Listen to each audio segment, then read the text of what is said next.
Spring football time is upon us. It is, in fact, finally here. And because of the participation in voting, you guys have selected that we go over quarterback first. And we've got a lot to cover. So let's get right to it. You are Locked On Oklahoma State, your daily podcast on the Oklahoma State Cowboys, part of the Locked On Podcast Network. Your team every day.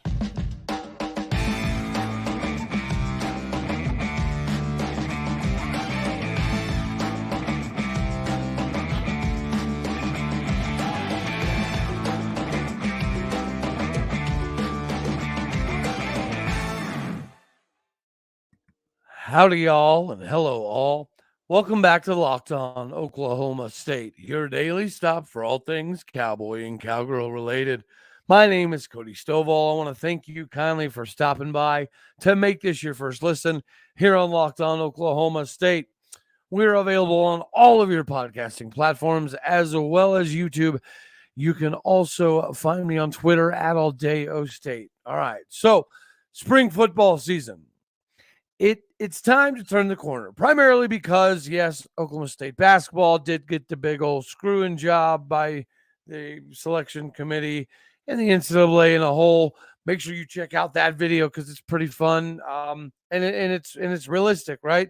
The conspiracy theory thing, that realm of life needs to be adjusted a little bit, but this does not. This realm of life we are all comfortable with, and that is football. Right? What drives the bus? Well, football does. When it comes to money, what drives the bus? Well, you guessed it, football does. So, what seems to be fun for me this go round is I think we have a lot more position battles and a lot more questions than we had, I would say, even definitely last year. But this year to me is also a little bit more exciting because of that. Now, I don't think it's crazy to be happy to know that we have enough capabilities all the way across the board to potentially do something, because as we all know, you're going to have a lot of talent, which we have. You're going to have a lot of speed, which we have. Are we going to have the size and capability to do exactly what we're trying to do? Well, that remains to be seen. And for those of you who may have not stumbled upon the new aspects of the offense, basically think of what we did, I don't know, even up into the J.W. Walsh, Clint Shelf times. Before that and up to that, our offense was pretty daggone creative. And we were able to excel in a lot of areas that people didn't foresee us being able to do so. I see that as another possibility coming into this season, because we're not void of, again, the talent, the depth, the speed. It's going to be more about piecing it all together. And will this new old school style of offense, with Mike Gundy's involvement being much more heavy now, will this be productive? I think that it can be. I know people have questions about the offensive line, which obviously we're going to get into position by position. But at the same time, if you have concerns about the offensive line, you also have to take into consideration a large portion of these dudes are back. Unlike last year where we lost 12 or 10 or 11 or however daggone many O-linemen in the transfer portal before we even got to this point right here. Yeah, last year it was a concern at this point in time. The O-line is much more stable right now. Even if you think it's void of talent, which I don't think that it is, but even if you did think that, right, the argument has to be made that you can't replicate repetitions. And now we have a bunch of dudes with a bunch of repetitions.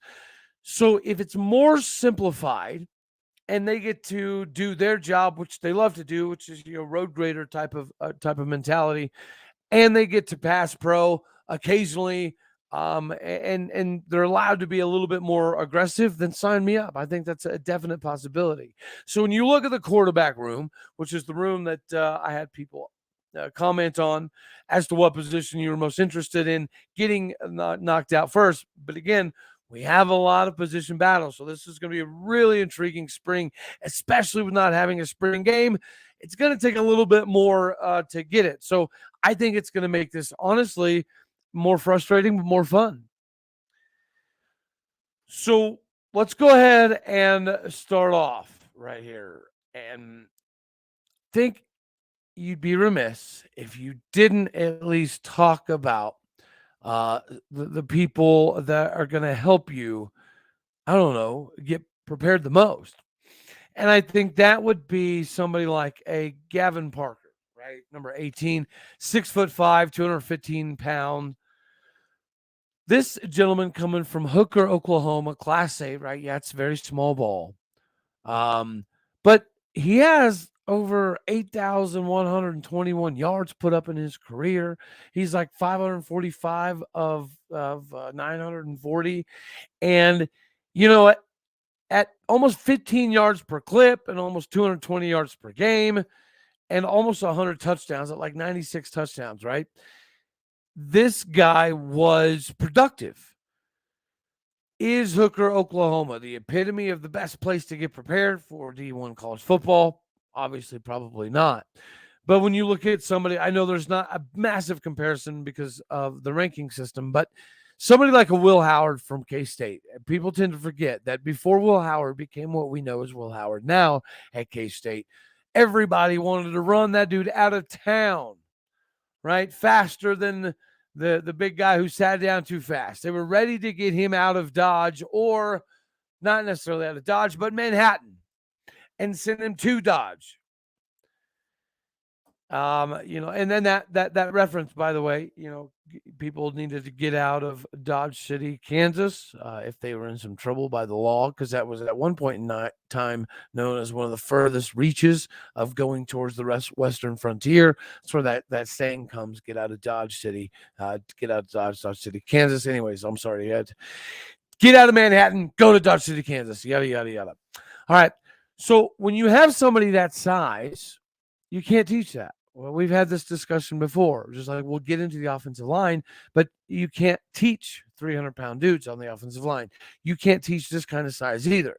Again, it is reminiscent of what Will Howard can do. Is he the same passer? Obviously not. But again, don't forget that people thought Will Howard was garbage in Manhattan, Kansas. So at worst, he's going to give us a really good capability to help get prepared from a scout team perspective from a multitude of angles, which we'll get into more of the scout team and ways that they can help prep in 1 second. But guys, you know that we do have to jump in real quick because I have to tell all of the fine folks out here about FanDuel. Even though here we are sitting at the March Madness time, even though there's some sadness involved with the March Madness time, we don't need to forget that we're, a little over the midway point in the NBA season. So it is still a perfect time to download FanDuel. It is America's #1 sports book because right now our new customers get the no sweat first bet up to $1,000. That's $1,000 back in bonus bets if your first bet does not win. Just download the FanDuel Sportsbook app now. It is safe, secure, super easy to use. You can bet on almost everything from money lines, point spreads, three points range, et cetera, et cetera. The list goes literally on and on and on. Plus, FanDuel even lets you combine your bets for bigger chances at payouts with the same game parlays. Do not miss a chance to get your no sweat first bet up to $1,000 in bonus bets when you go to FanDuel.com/lockedon. Again, that is FanDuel.com/lockedon. Go there now to learn more. Make every moment matter more with FanDuel, the official sportsbook partner of the NBA. When I say that we were going to expound a little bit upon what I was talking about with Gayvnn Parker, again, you can't teach the size. So he can help us get prepared, right, in a multitude of ways. Somebody else who can also do the same is Peyton Thompson. Peyton Thompson comes in at 6'2", 190. He's approaching the 200-pound range. He comes from Union High School in Tulsa, Oklahoma. Everybody knows about what Union and Jinx are in the state of Oklahoma. They're the two typical, big, heavy hitters. Bixby stepped on the scene recently. Owasso's been pretty good, of late. But Union and Jinx are the juggernauts of Oklahoma high school football, and they're at the biggest level of it. So he was, known as a smooth operator there at Union, and he was gifted with being able to manipulate enough time consistently and be very effective while doing so. He's a great re-addition to help with the depth and the scout team perspective. Just like a Gayvnn Parker, who can help you in a multitude of ways in preparation, Peyton Thompson is going to be able to do the same thing. And when I say re-addition, Peyton did leave Oklahoma State to go to UCO, and clearly he just needed to be back home. And Stillwater, Oklahoma is back home because his biological dad also played at Oklahoma State University in football. So you need people like that, right? Just we already mentioned, kind of like your J.W. Walshes of the world, kind of like your Clint Shelfs of the world.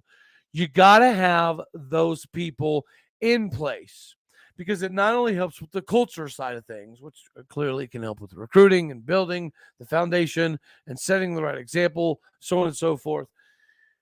It also, connects the statehood side of things. And with Bedlam going away after the season in Stillwater, it's going to be a little bit different how to view things, especially how to view things from a recruiting perspective. So having people here to be able to help in-state recruiting, it's going to help as long as we can continue to capitalize. So now we got to talk about some of the other candidates. The one that everybody is dubbed as the potential savior is the state champion, the all-star, Elite 11 level savior, savant. And unlike maybe somebody that we'll get to in a minute, Garret Rangel, he's already the prototypical solid size, right? 6'4", 200, 205-pound range. The common misconception is sometimes that he played at smaller levels, comparatively speaking, right? And it's slightly off-putting when we say that because he actually played at the highest level in the state of Nebraska. Now, I think the comparatively speaking aspect comes in when you take into consideration that the state of Nebraska is not exactly known as the cream of the crop when it comes to elite level football. So although he played at the highest quote unquote level in the state of Nebraska, I do think some people get it a little bit off kilter with thinking that that means he wasn't all that great. But when you are the leader in the state history, in your state's entire history of the game of football, and you lead everybody all time in yards passing at the highest level, goodness gracious, guys, come on now. Like, that's nuts. It doesn't matter who you are. When you're throwing for over 11,000 yards, if you can even approach the 12,000 yard mark anytime, anywhere, any place, yada, yada, yada, you know how difficult that is to do. And again, the size thing, right? Where he played Gretna, Nebraska, Gretna High School. The Dragons were almost 1,600 students. And the biggest level schools in Nebraska, you're talking 2,400 students. So in the grand scheme of things, the Class A that they did play is again at the top. So he did it at the best competition physically possibly available. And when you're the darn near prototypical size already at 6'4", 202, 205 pounds, whatever it is, give him some body by glass, and we're fine. Speaking of body by glass, we're about to get to how important he is going to be in all of this. But again, whenever you're able to do some of the things that he can do, right? He generates a lot of torque with the way he throws the ball. And he throws a very tight spiral, pretty smooth with his footwork. He's fairly natural when he's throwing on the run as well. Again, that tight spiral seems to come out pretty fast. The accuracy definitely does not seem to be much of an issue. Again, the lateral side-to-side footwork is very impressive. And it's going to give him nice improv skills from high school over to college. That's always a question. But if you're good at improvisation right now, and you already have some of the size and the measurables, I understand why a lot of people think that Zane Flores might, in fact, be the savior, so on and so forth, right? Air quotes. Now, he's very consistent. He has a very soft touch, in my opinion. He has a good understanding of what defenses are typically trying to do. And we got to remember, guys, Matt Rule, when he came to Nebraska from the NFL, he came after Zane Flores very, very hard, but he stayed loyal, stayed true. And we were able to fend off people like, obviously, Nebraska, Mizzou, Pitt, Indiana, Oregon State, KU, K-State, and even a Washington. So I understand the hype, right? I'm on the hype train with Zane Flores as much as everybody else. He doesn't exactly need all the big body by glass type stuff, but is it going to be massively beneficial for him? Absolutely. Is it a necessity that he be thrust in almost immediately? No, there's no need for that, because what we're going to get to next, Mr. Garret Rangel. And the reason there's seemingly some buildup here is because, again, as I already stated, almost opposite of Zane, he doesn't come in right away with that prototypical size. He doesn't walk into the building at 6'4", 202, 205 pounds. Okay. But he's going to take this body by glass system and use it to its maximum capabilities. And I think that was obviously the idea coming into this previous season. We still had Shane Illingworth. Shane Illingworth, knowing that Spencer had potentially multiple years, I understand him wanting to leave. But at the same time, you could throw some coaching in there that we didn't have, more preparation after Shane Illingworth left. Right. And maybe you didn't have somebody to help Garret Rangel bridge that gap because he needed to get a little bit bigger. Right. Whenever you're going in your senior year at 6'2", 170, 175 pounds, that's not exactly idealistic for anybody. Right. And when you're coming from Frisco Lone Star, as he did, you do have to kind of, again, we like to peel back the layers of the onion. The dude did start as a true freshman. And Coach Jeff Rayburn is a very big deal in the talent-rich, big-time spot of Texas football. The reads, the intermediate game, and things were pretty similar, right? Obviously, to what Oklahoma State is accustomed to running. So the transition, although it looked fairly seamless at times, the parts where you see him get lost, again, I don't think that it has anything to do with Garret Rangel per se. Some people are designed to run certain systems and to do certain things and to have certain things available to them. So he's going to be fine with this transition. Now, he does have that pro style classification, kind of like Zane Flores. People obviously are going to look at film and think that Zane Flores is a little bit of a more of a natural athlete. Garret Rangel may say the same, but Garret Rangel will also tell you that his rollout game has had to improve throughout his senior year of high school all the way into Oklahoma State University, because if you don't have the offensive line that he did used to have at one point in time in his high school career, he's seen the difference, right? Really good offensive line, sketchy offensive line. I've got to get more mobile. So when you're looking for growth, Garret Rangel was legitimately able to do that. So I'm not really concerned about the transitional side of things. Because when he has a good offensive line, and when he has weapons like a Marvin Mims, like a Jaden Nixon, like he did in high school, the ability to grow, right, is what you're looking for in a quarterback or any position, really.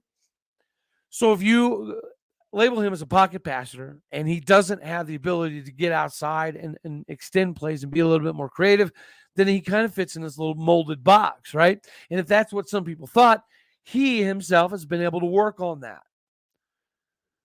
So it's about the evolutionary process. Where does Garret Rangel stack up in the evolutionary process? I think he stacks up higher than most people are talking about. Guys, I get it. I'm with it. Garret Rangel is a beast. But Zane Flores is viewed as potentially somebody that's an even bigger beast. But let's be real here. We have film, we have credentials, we have the ability to look at a lot of these layers. And Garret Rangel's ability to be a competitor, which is a word sometimes used to gloss over maybe a little portion where they're lacking skill. It's not a skill thing, it's a size thing. If Garret Rangel could have played this last season with an extra, oh, hell, I don't know, 15, 16 pounds, it's a different scenario. Now, if we're running this more simplified offense and we have a better running game, which obviously it's going to be fun to jump into the running game, guys, for sure. But if this new simplification process on the offensive side of the ball is productive, he's going to compete for this starting job immediately. It's not like Alan Bowman or anybody else is going to walk in and take this thing. I understand all the hype with Zane Flores. I'm with it. I love it. But the second, third quarterbacks are always the funnest quarterbacks on campus. Always. Anytime something goes up in the air, the most popular people are typically the backups. This is tried and true, written in Egyptian stone somewhere. This is hieroglyphic type of evidentiary proof all over the place that this is what happens. So just don't sleep on my guy, Garret Rangel, y'all. You know, he picked Oklahoma State because of the relationships that were built in Stillwater. And ironically enough, the crazy part to me is it was primarily over like the Skype video stuff, because his recruitment was during all the COVID. So we got a 4-star guy that we were able to keep. And then we get him here because he doesn't have the size, this, that, and the other. The O-line, it doesn't live up to the bill. We have some injuries, yada, yada, yada. And people want to write him off immediately. I think it's absolute preposterous. We had to win him over as an individual with relationships and building everything with his parents. Having the relationship with Jaden Nixon is awesome. I'm sure it did nothing but help.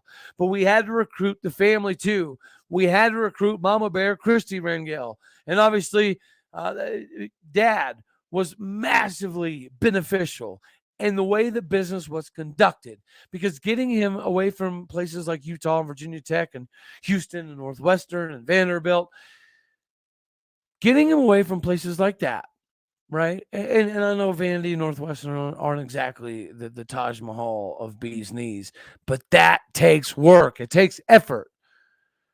And the only way you take all of these relationships and you make them mean something on the football field is to make the effort be productive. I think that that's going to happen. Are we going to go this entire season unscathed with injuries? No, probably not, because I don't know. It never happens.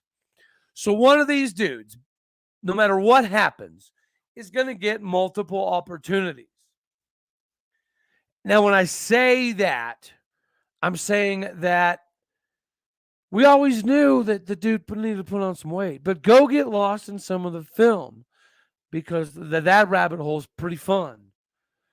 And he's really good on the short and intermediate throws. Sometimes he has a phenomenal deep ball. Sometimes, I don't know if it's a mechanical type of thing, or maybe he's throwing to his particular spot and the receiver's going to the wrong spot. Who knows? But sometimes he throws it into oblivion, right? Perfection, oblivion.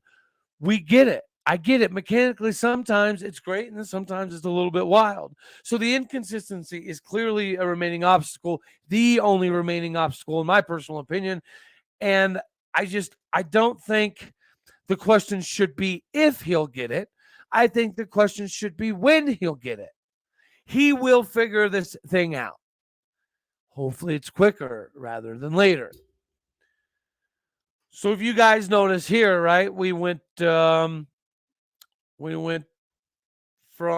Zane, who everybody thinks could potentially be the saver, to Garret Rangel, who might be my personal choice on who's going to be one of the biggest leaders moving forward for Oklahoma State. And then we do have to talk about Alan Bowman, right? He's the only one left. And we did leave him last because I do think that he is going to get the most opportunity to start. Is it a foregone conclusion? Absolutely not. Does Gundy historically sometimes have a history of not picking exactly the quote-unquote best quarterback to start off with? Yeah, sometimes. But he gets these guys into the building. And there's no way Alan Bowman went through all of his journeys in life to come to Oklahoma State to be a backup. If he ends up a backup, I think he'll handle it like a man. And I think he'll be very, very beneficial to whomever wins that job. But he's coming here to get on the field to prove something, right? He's on a prove-it mission. And I think both Zane Flores and Garret Rangel and Gunnar Gundy, they need all of this time. They need all of the time they physically possibly can to get ready for all of the craziness that the Big 12 offers. So we know he threw for over 5,200 yards, right? 33 touchdowns, 17 picks at Tech. And then he spends 2 years at Michigan. He only appeared in 3 games at Michigan, primarily due to injury, but some due to depth chart because they had some talent, obviously, if you've seen Michigan the last couple of years. But Oklahoma State was his coming out party. We all know this. We've seen it happen. He really did it twice.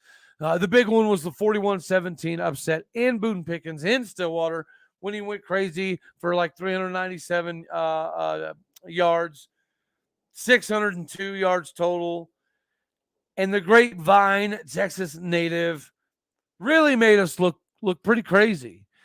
And we'd had a 9-game winning streak against Texas Tech going into that. So he was, again, part of that. We've seen what he can do in a Cowboy uniform. Can he do it in a Cowboy uniform instead of against a Cowboy uniform? I'm sorry if I misspoke there. But when you come in and you're that productive, is it the 620-something yards you put up against Houston? No, not quite.